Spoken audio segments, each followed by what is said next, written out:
In 1934, a widow in Oklahoma fed 3 children on 14 cents a day. The meal she made most often is number 11 on this list. By the time she died in 1979, she still made it once a week, alone now, at a kitchen table that had once seated 5. Number 4 was so common during the Depression that teachers across America noticed children bringing it to school in their lunch pails 3 days a week. And number 18 was a dessert made with no fruit, no eggs, and almost no sugar that tricked an entire generation into thinking they were eating something rich. These 25 foods kept American families alive through the hardest decade in our country's history. Then we forgot them the moment the economy got better. Hit that subscribe button. Let us count down the 25 forgotten Depression-era foods that vanished from the family table. Number 25, milk toast. Before there was breakfast cereal, before there were boxed mixes, before there was anything you could pour from a package, there was milk toast. 2 slices of day-old bread, toasted in the oven or over the stove until golden, dropped into a shallow bowl, and were covered with a ladle of warm milk that had been heated with a pinch of salt and a knob of butter when butter was available. The bread soaked up the milk and turned soft at the bottom while staying slightly chewy at the top. A sprinkle of sugar on top if you had it. That was the whole supper. In 1933, a loaf of day-old bread from the baker cost 3 cents. A quart of milk was 10 cents. This meal fed a senior for under a nickel and went down easy on a stomach worn out by worry. Today, no one makes it. Then it was Tuesday night in half the kitchens in America. Number 24, Hoover stew. Named bitterly after the president many blamed for the crash, Hoover stew was the meal that built shanty towns from Sacramento to Pittsburgh. A pound of macaroni, a can of stewed tomatoes, 2 cut-up hot dogs if you could find them, and a can of kidney beans. Everything simmered together in a single pot until the pasta swelled and the tomatoes broke down into a thin red sauce. That was supper. In 1932, the whole pot cost about 18 cents and fed a family of 5. Seniors who lived through that decade and ended up alone in their later years made the half-batch version of this stew for the rest of their lives. The macaroni stretched everything. The tomatoes added brightness. The hot dogs, when present, made it feel like a real meal. Church basements still serve it at community suppers in Pittsburgh and Cleveland, but most Americans under 50 have never tasted it. Number 23, dandelion salad. The yellow flowers in the front yard were not weeds during the Depression. They were dinner. Mothers sent children out with paper sacks to pull young dandelion greens before the plants flowered, when the leaves were still tender enough to eat raw. Back in the kitchen, those greens went into a bowl with sliced hard-boiled egg, a sprinkle of bacon crumbles if there were any, and a hot dressing made from bacon grease, vinegar, and a pinch of sugar poured over the top until the leaves wilted. The bitterness of the greens softened under the hot fat. The vinegar cut through everything. A bowl of this with a slab of cornbread was supper for a working man. Today, you can buy dandelion greens at Whole Foods for $4 a bunch.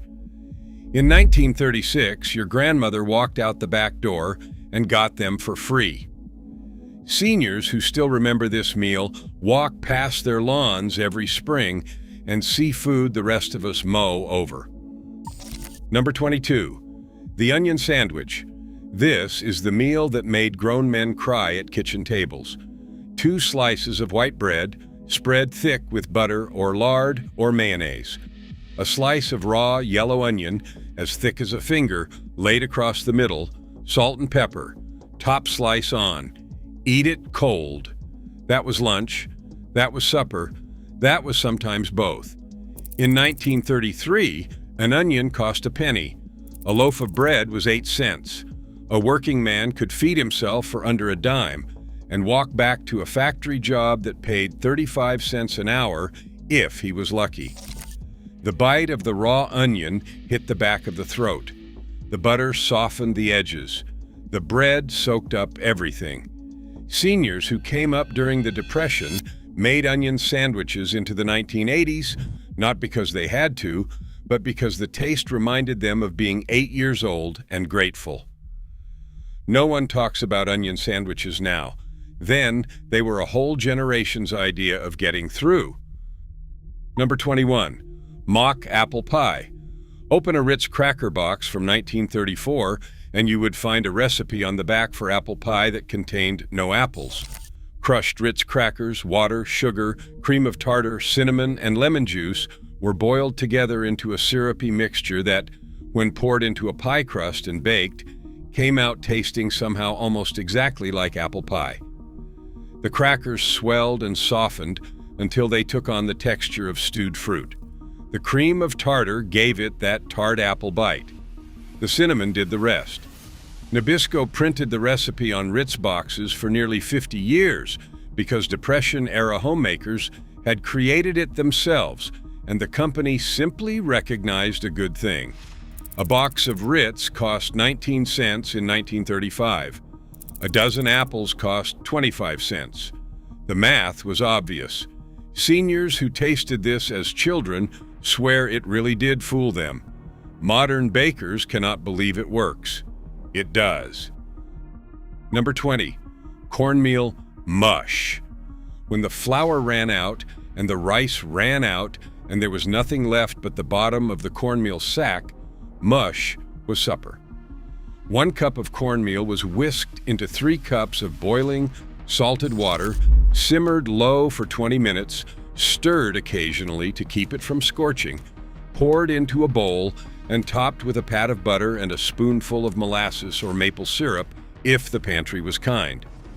That was the meal. Cornmeal cost 4 cents a pound in 1934. A single pound made supper 4 nights in a row.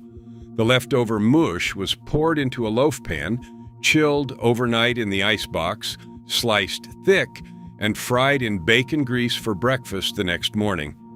Fried mush had a crispy golden crust and a creamy interior. With syrup, it tasted like pancakes. With salt pork, it tasted like a meal. Seniors who lived on this for whole winters still remember it as the food that kept them going. The rest of us have never even tried it. Number 19. Liver and onions. The cheapest cut at the butcher counter, sometimes given away for free with a roast, beef liver was Depression-era nutrition delivered for almost nothing. Mothers sliced it thin, dredged it in seasoned flour, and dropped it into a hot cast-iron skillet with a pile of sliced onions caramelizing in bacon grease beside it. The liver cooked fast, 2 minutes aside. Any longer, and it turned to leather. Done right, the outside was crisp and brown, the inside still faintly pink, mild and rich, and surprisingly tender. The onions went over the top in golden ribbons. A pound of liver cost 12 cents in 1935. It fed 4 people with mashed potatoes on the side. Seniors who grew up eating this once a week have iron levels in their 70s that doctors marvel at.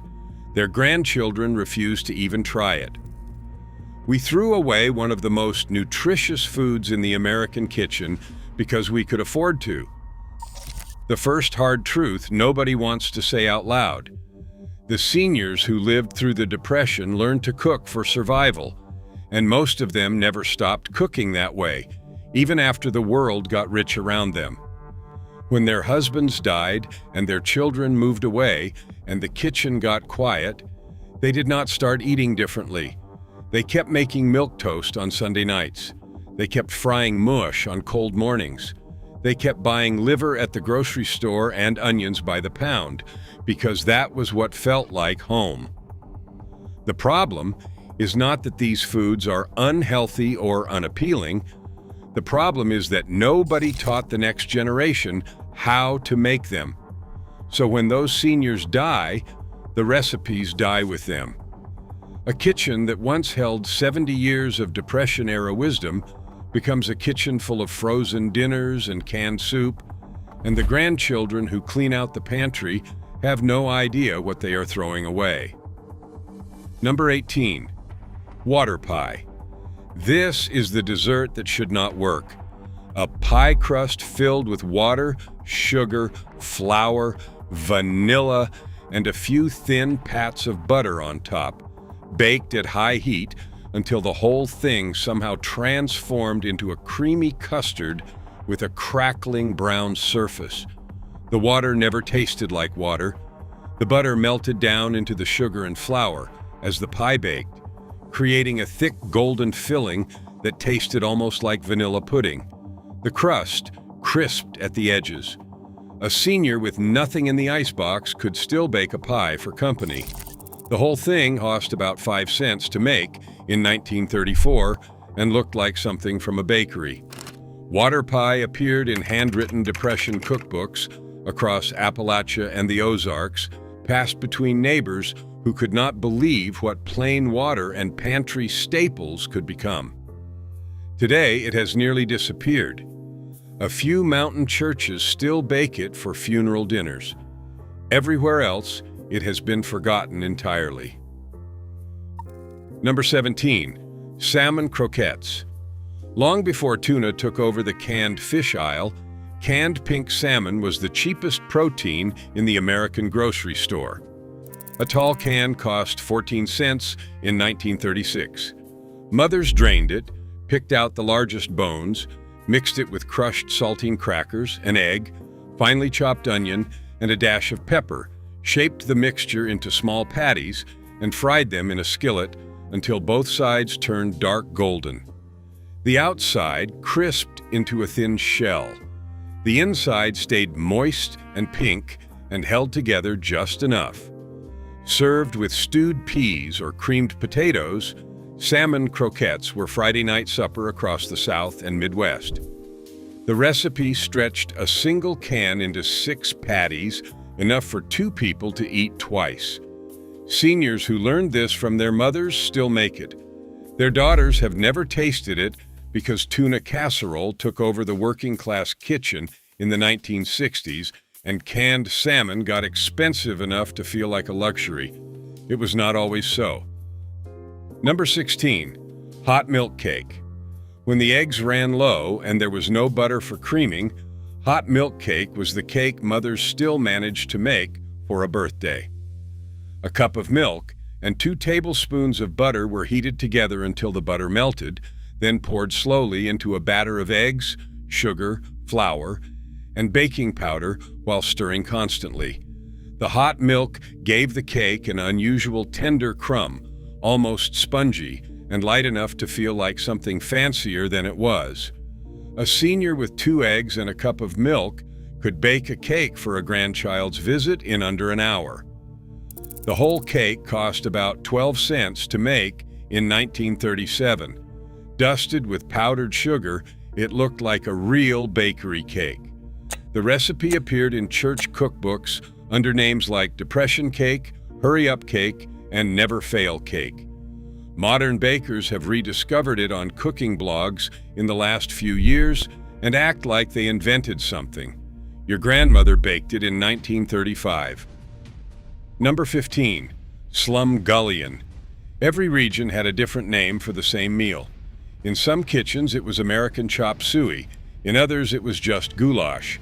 The original Depression-era name was Slumgullion, a word that meant whatever scraps you had thrown together into a single pot. Ground beef browned with onion, a can of tomato sauce, a box of elbow macaroni cooked right in the same pot with enough water to soften everything, salt, pepper, and a pinch of sugar to cut the acid. That was it. 20 minutes from start to finish. A senior could make this meal in a single pan and eat from it for 4 days. In 1936, a pound of ground beef cost 12 cents. A box of macaroni was 7 cents. A can of tomato sauce was a nickel. The whole pot fed 6 people for 25 cents. It tasted better on day 2 when the sauce soaked into the noodles. Today, this dish appears in supermarket freezer aisles as something called hamburger helper. The original was free of corporate branding and cost less than $1. Number 14. Mock chicken legs. When real chicken cost too much, mothers in the Midwest invented mock chicken legs. They used equal parts ground pork and ground veal, sometimes just pork alone, seasoned with salt and pepper, and shaped the meat around wooden skewers into the rough form of a chicken drumstick. Then they dredged the pieces in flour, fried them until golden in a skillet, and finished them by braising in a covered pan with a little water until tender. Served on a plate with mashed potatoes and gravy, they looked enough like real chicken legs to fool the children.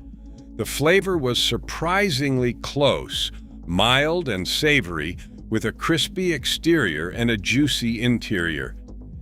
In 1934, a pound of ground pork cost 14 cents. A whole chicken cost over $1. The math was obvious.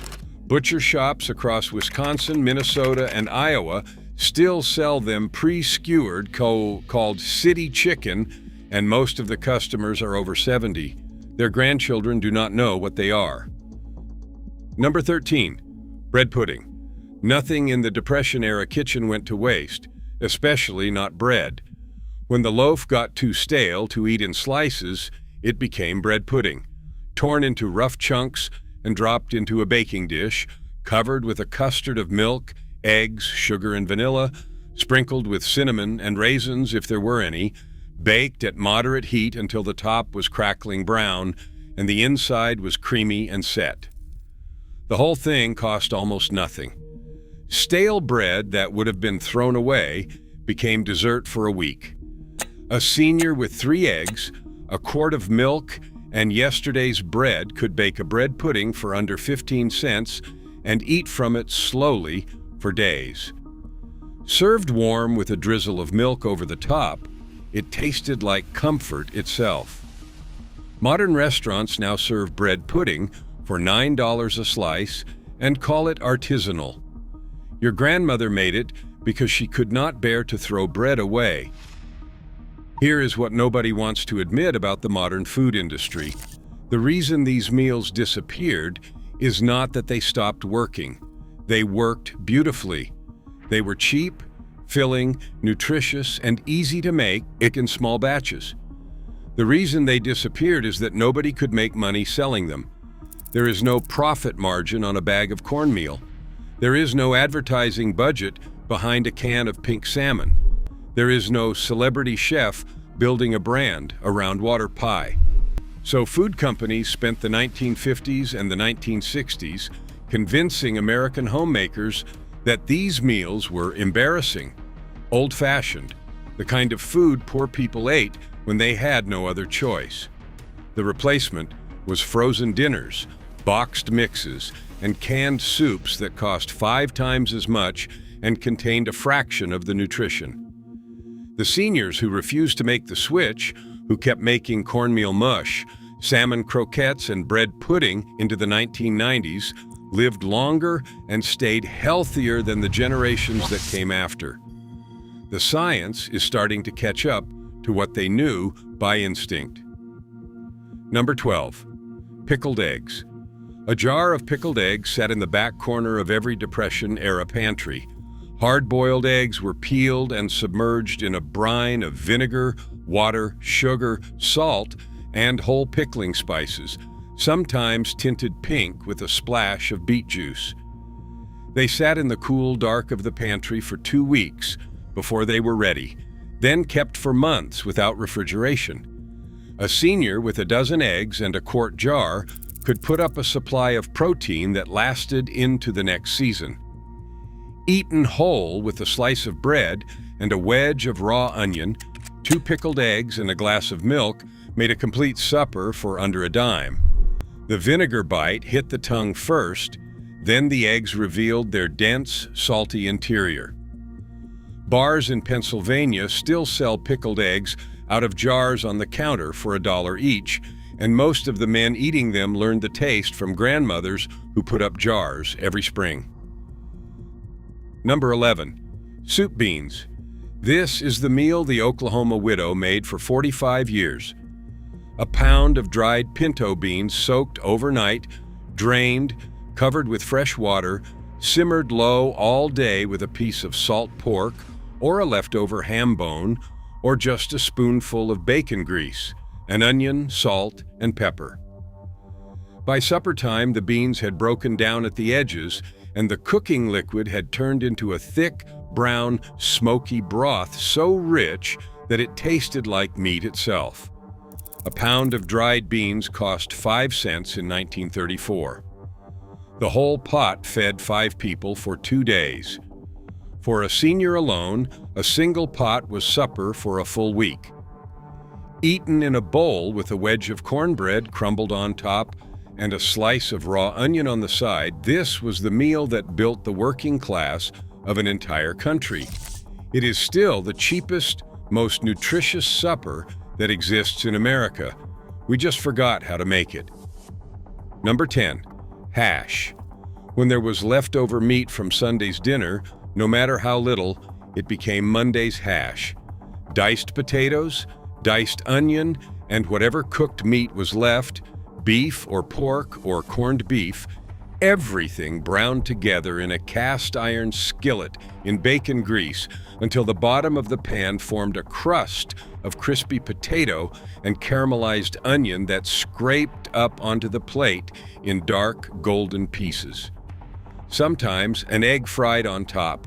Sometimes a splash of tomato juice was stirred in at the end. A senior could turn the last quarter pound of Sunday roast into a full supper on Monday and a hash sandwich for Tuesday's lunch. Diners across America still serve corned beef hash on the breakfast menu, but the homemade version with real leftover meat and hand-diced potatoes has nearly vanished from American kitchens. The frozen patties at the grocery store taste like sawdust. Your grandmother's hash tasted like the resourcefulness of a generation that wasted nothing. Number 9. Souse meat. Also called head cheese, though it contained no cheese, Souse was the Depression-era answer to wasting nothing from a slaughtered hog. The head, the feet, and the tongue were simmered for hours until the meat fell from the bones, then chopped fine and pressed into a loaf pan with vinegar, salt, pepper, and pickling spices, the natural gelatin from the bones holding everything together. Chilled overnight, the loaf could be sliced thin and eaten cold on bread with mustard, a slice of raw onion, and a pickle. A senior with the cheapest scraps from the butcher could make a week's worth of sandwich meat for under 50 cents. The flavor was tangy, rich, and slightly herbal from the pickling spices. Pennsylvania Dutch communities still sell Souse at country markets, and Polish neighborhoods in Chicago still call it galareta. Outside those pockets, it has nearly vanished. Most Americans under 60 have never tasted it, and most never will. Number 8. Wacky cake. When the eggs ran out, and the butter ran out, and the milk ran out, mothers still managed to bake cake. Wacky cake, also called depression cake or crazy cake, contained no eggs, no butter, no milk. Flour, sugar, cocoa, baking soda, salt, vinegar, vegetable oil, and water were mixed directly in the baking pan to save washing a bowl. The vinegar reacted with the baking soda to make the cake rise. The oil kept it moist. The cocoa made it taste like real chocolate cake. A senior could bake this for a grandchild's birthday with nothing but pantry staples, and the cake came out tender, moist, and dark, indistinguishable from any other chocolate cake.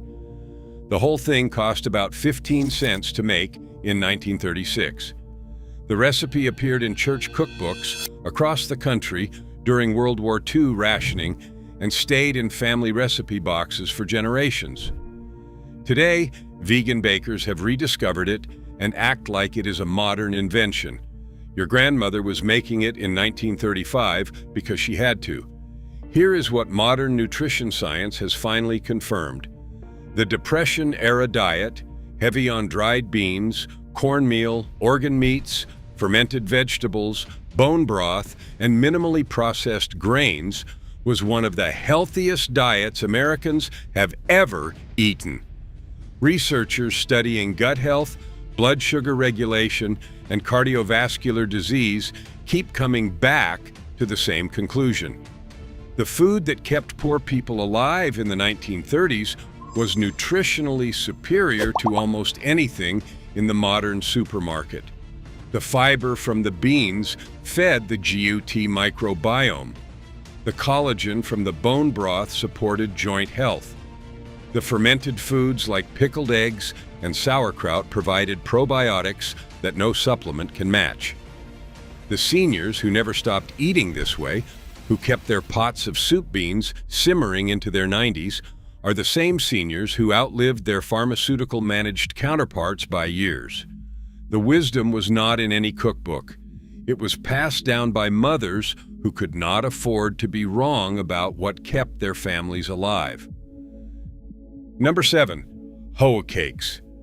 Before there was such a thing as a non-stick pan, before electric stoves became common in poor American homes, there were hoe cakes, a simple batter of cornmeal, salt, hot water, and a spoonful of bacon grease, mixed thick enough to hold its shape, then dropped onto a hot cast iron skillet, or, in the oldest tradition, onto the flat side of a garden hoe held over an open fire.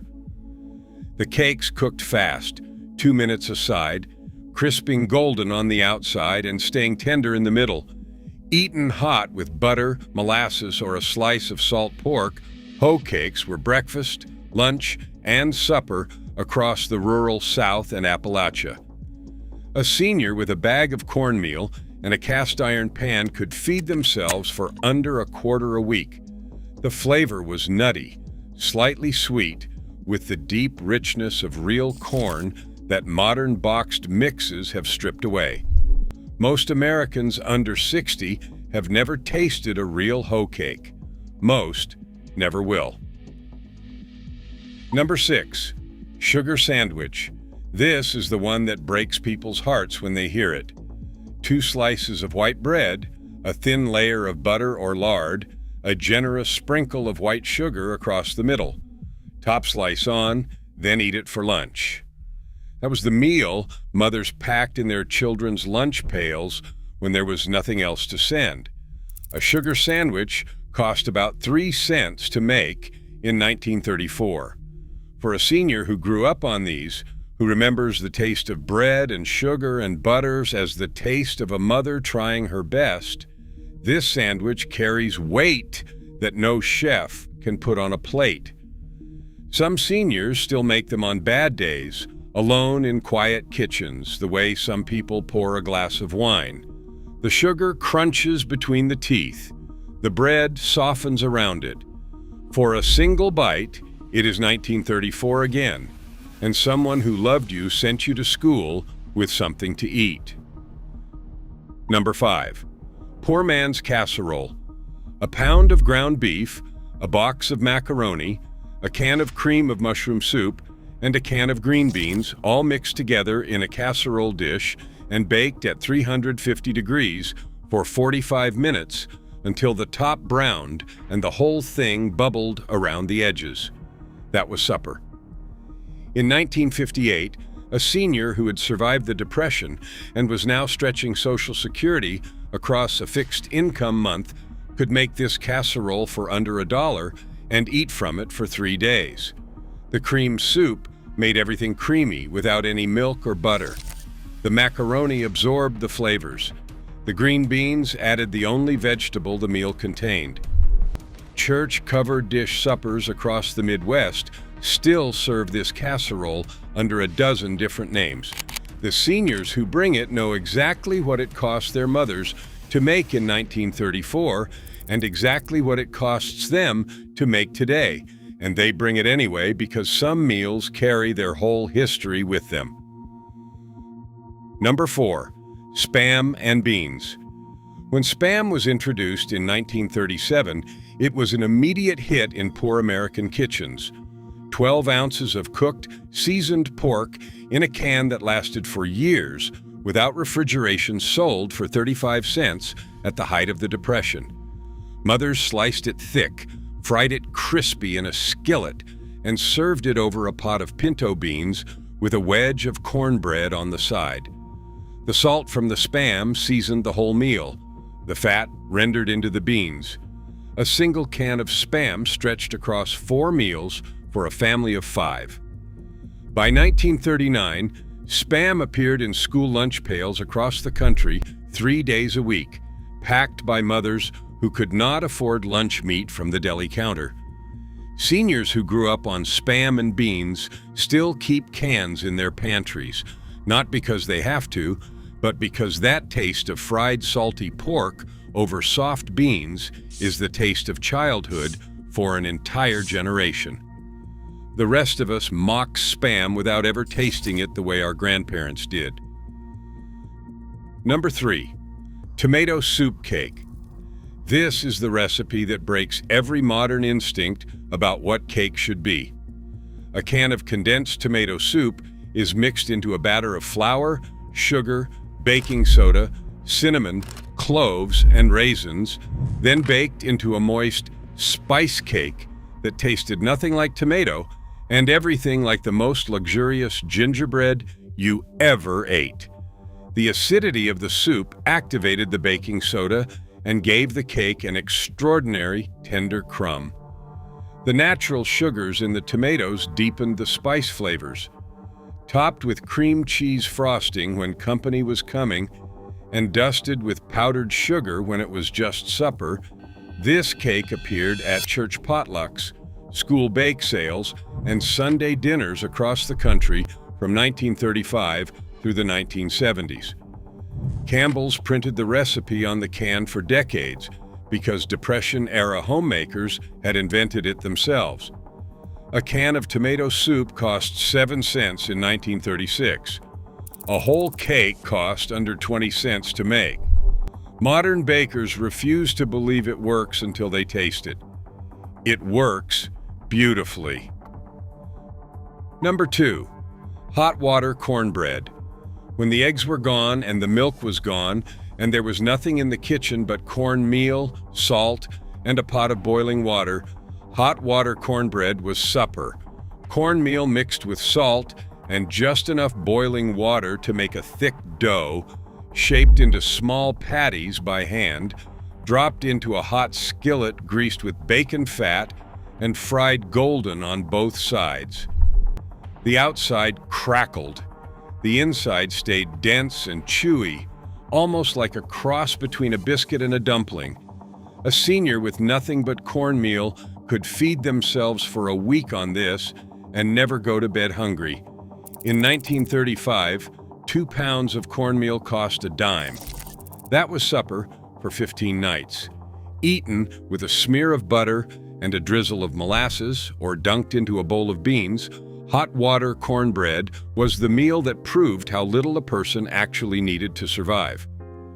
Modern Southern cooks still make it. Everyone else has forgotten the recipe ever existed. Number 1. Beans and cornbread. Is the dinner that fed more poor Americans through the Depression than any other single combination of foods.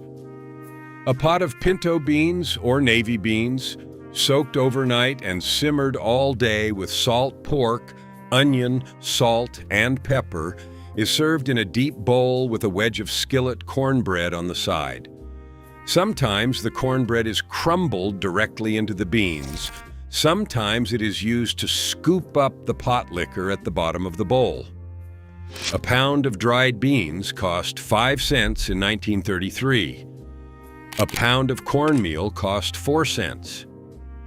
The whole supper, for a family of 6, cost about 15 cents and provided complete protein, fiber, complex carbohydrates, and enough calories to keep a working man going for 10 hours of hard labor the next day.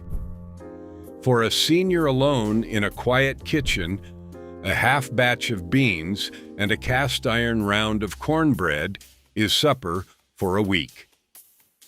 The smell of beans simmering on the stove all afternoon fills a house with something that no candle and no air freshener can match. It smells like every grandmother who ever lived. It smells like getting through. It smells like the meal that built a country and then quietly slipped out the back door of the American kitchen while we were not paying attention. The seniors who still make it know exactly what they have. The rest of us have no idea what we lost. Here's my challenge. Pick one of these: soup beans, hot milk cake, sugar sandwich, or hot water cornbread. Make it this week. Sit down at the table with it, not on the couch. Eat it slowly. Then tell me in the comments which one you made and whether it was as plain as you expected or whether you suddenly understood why your grandmother kept making it for 40 years after she could have afforded anything else. These were not failures of cooking. They were the original American kitchen, and we walked away from it too fast. Tell me which one is going on your stove this week. I want to know.